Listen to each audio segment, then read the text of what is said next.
धीरे धीरे आंखें खोलें। हमने योग साधना की। प्रथम चरण में आसन किए, द्वितीय में प्राणायाम और तृतीय में ध्यान।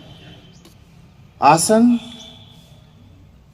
हमें सीटिंग सिखाते हैं, बैठना सिखाते हैं। स्थिरम सुखम आसनम, स्थिरता से सुखपूर्वक जिस आसन में हम बैठ सकें उसमें बैठ के हमें साधना करनी है। तो वो आसनों के माध्यम से सिखाया जाता है कि हमें सिर्फ सिखाने के लिए कि बैठना कैसे सीखें। जब तक हम बैठेंगे नहीं सुखपूर्वक तब तक हम कोई भी काम नहीं कर पाएंगे। अगर शरीर में कहीं दर्द हो रहा है और हमसे कहा जाए कि 10 मिनट 15 मिनट बैठ के लंबी गहरी सांसें लो, तो कैसे ले लेंगे? ध्यान हमारा उस दर्द पे होगा, उस पार्ट पे होगा। तो सबसे पहले आसन, सूक्ष्म क्रियाएं जिनके माध्यम से हमने शरीर को लचीला बनाते हैं, लोच लाते हैं, फिर सिटिंग करते हैं, फिर उसके बाद प्राणायाम के लिए तैयार करते हैं अपने आप को। श्वासों का विस्तार है प्राणायाम, लंबी और गहरी श्वासें। जो भी प्राणायाम है हमारा वो विस्तार की ओर जाता है कि हम बैठे हुए हैं, श्वास ले रहे हैं, छोड़ रहे हैं। श्वास हमारे कंट्रोल में होना चाहिए, हम श्वास की कंट्रोल में नहीं होने चाहिए। जितनी देर चाहे हम आंतरिक कुंभक में बैठ जाएं और जितनी देर चाहे हम बाह्य कुंभक में बैठ जाएं, वो हमारे ऊपर होना चाहिए। श्वास के साथ हम नहीं, हमारे साथ श्वास होना चाहिए। तो ये प्राणायाम सिखाता है हमें। और जितनी श्वासें हैं उतना जीवन है हमारा। तो अपनी श्वासों को लंबा और गहरा प्राणायाम के माध्यम से बनाए। जो 17 श्वास नॉर्मली लेता है एक मनुष्य, तो 10 से 12 लाने का प्रयास है और आते हैं वो 10 से 12 प्राणायाम के माध्यम से। और जब प्राणायाम हमारा अच्छा होगा, सीटिंग हमारी अच्छी होगी, श्वासों पे कंट्रोल होगा, तो मन हमारा शांत होगा। और जब हमारा मन शांत होगा तो हमारी जो ध्यान की स्थिति है वो सही आएगी। अब हम बैठे हुए ध्यान कर रहे हैं और मन हमारा इधर उधर भटक रहा है या शरीर के किसी भाग पे जा रहा है जहाँ दर्द हो रहा है, तो ये सब कुछ बेकार है, फिर टाइम वेस्टेज है वो। तो प्रॉपर कीजिए। और आज की साधना आप लोगों ने बहुत अच्छी की, हमारे शिक्षकों ने बहुत बढ़िया कराया, उसके लिए धन्यवाद है सबका। चर्चा के लिए एक सवाल दिया गया कि योग क्यों, जो हम योग कर रहे हैं क्यों? जैसे हम खाना खाते हैं क्यों खाते हैं, है ना? सबके पीछे कारण है। तो योग क्यों? तो जो तैयार करके लाए हूं, समय ज्यादा ना लेना, ये मेरी प्रार्थना है आप लोगों से। विषय वस्तु पे बोलना, इधर उधर की बातें ना करना, तो ज्यादा बढ़िया होगा। अगर आप विषय वस्तु पे बोल रहे हैं तो जो भी लाए हैं वो अपने समय के हिसाब से आए और बोलें अपनी बात। हाँ तनु, अभी आपने देखा होगा कि प्राणायाम हो रहा था, सामने वाली बिल्डिंग हिल रही थी, मालूम है ना? नहीं, आपका मुंह सबका इधर को है, हमारा उधर को था, तो हमने देखा दोबारा से ना हिले। कुसुम बत्रा जी।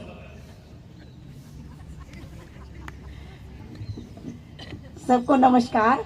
बिल्डिंग के आज हम पूरा शास्त्री नगर हिला देंगे, 21 जून का कार्यक्रम है। हमारा विषय है योग क्यों। सभी चाहते हैं मैं सुखी रहूं, मेरा परिवार सुखी रहे, मेरा पड़ोसी सुखी रहे, मेरा प्राण सुखी रहे, मेरा देश सुखी रहे। ये संकल्प करना और इसको कार्यान्वित करने का साहस भी सिर्फ योग में ही हो सकता है।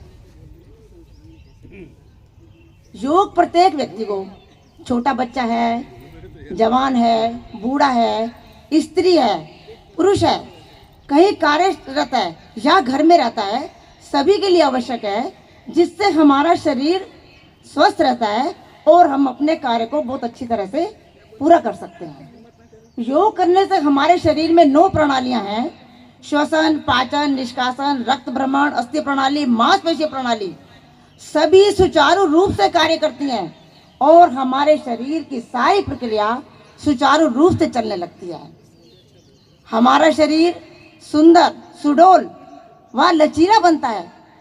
लोग अपने शरीर को बाहर से सजाते हैं, लेकिन योग हमारे शरीर को अंदर से सजाता है, वह हमारे मन को सुंदर बनाता है। स्वस्थ शरीर में स्वस्थ मन का निवास होता है। जब स्वस्थ शरीर में स्वस्थ मन का निवास होता है, स्वस्थ मन से हम लगन, निष्ठा और श्रद्धा पूर्वक कार्य करते हैं, लापरवाही की उसमें कहीं गुंजाइश नहीं रहती। योग करने से हमारे शरीर में बीमारियां नहीं आती। छोटी मोटी बीमारी कब आती है, कब चली जाती है, उसका पता ही नहीं चलता। और कभी बड़ी बीमारी योग करने वालों को आती है, तो जो योग नहीं करने वाले और योग करने वालों को उसकी अपेक्षा कुछ कम समय में ही ठीक हो जाती है। काम, क्रोध, लोभ, मोह कहाँ टिकते हैं? क्षमावृत्ति कब क्रोध को अपने अंदर समेट लेती है, मानसिक तनाव दूर होने लगते हैं, स्वार्थ की भावना खत्म हो जाती है। प्राणायाम जब हम करते हैं, प्राणायाम से प्राणों का विस्तार होता है, श्वासों पर नियंत्रण व नियमन होता है। प्राण वह शक्ति है जिससे हमारे शरीर के सब काम होते हैं। प्राण है तो ये हमारा शरीर शिव, अगर प्राण नहीं है तो शव। श्वास से प्राण, प्राण से मन, मन से विचार, विचारों से हमारा संपूर्ण जीवन प्रभावित होता है। ये एक विचार ही है जो हम रोज सुबह उठ के ये प्रार्थना करते हैं, सर्वे भवन्तु सुखिना, सर्वे सन्तु निरामया, सर्वे भद्राणि पश्यन्तु, माँ कश्चित दुख भाग भवेत्। योग हमें एक व्यक्ति के प्रति से आसक्ति हटाकर सबके साथ जोड़ता है। हम सबके कल्याण के बारे में सोचने लगते हैं। योग हमारे जीवन में अनुशासन लाता है, ऊर्जा व उत्साह भरता है, कर्तव्य का बोध कराता है।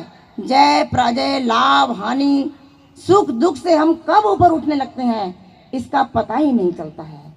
यदि हम चाहते हैं हमारा जीवन सुखमय हो, संतोष में हो, शारीरिक, मानसिक व आध्यात्मिक विकास हो, तो आज ही प्रण करें कि हम प्रतिदिन योगाभ्यास करेंगे। अपने प्रण को कल पर ना टालें। कल का मतलब काल, काल करे सो आज कर, आज करे सो अब, पल में परले होएगी, बहुर करेंगे कब। आज यहीं बैठे हुए मेरे साथ सभी ये प्रण लें, कल से हम योग विज्ञान संस्थान के केंद्र पर जाकर योग करेंगे, करवाएंगे, वहाँ योग का विस्तार करेंगे। धन्यवाद। कंचन बाटला जी नहीं आ रही है।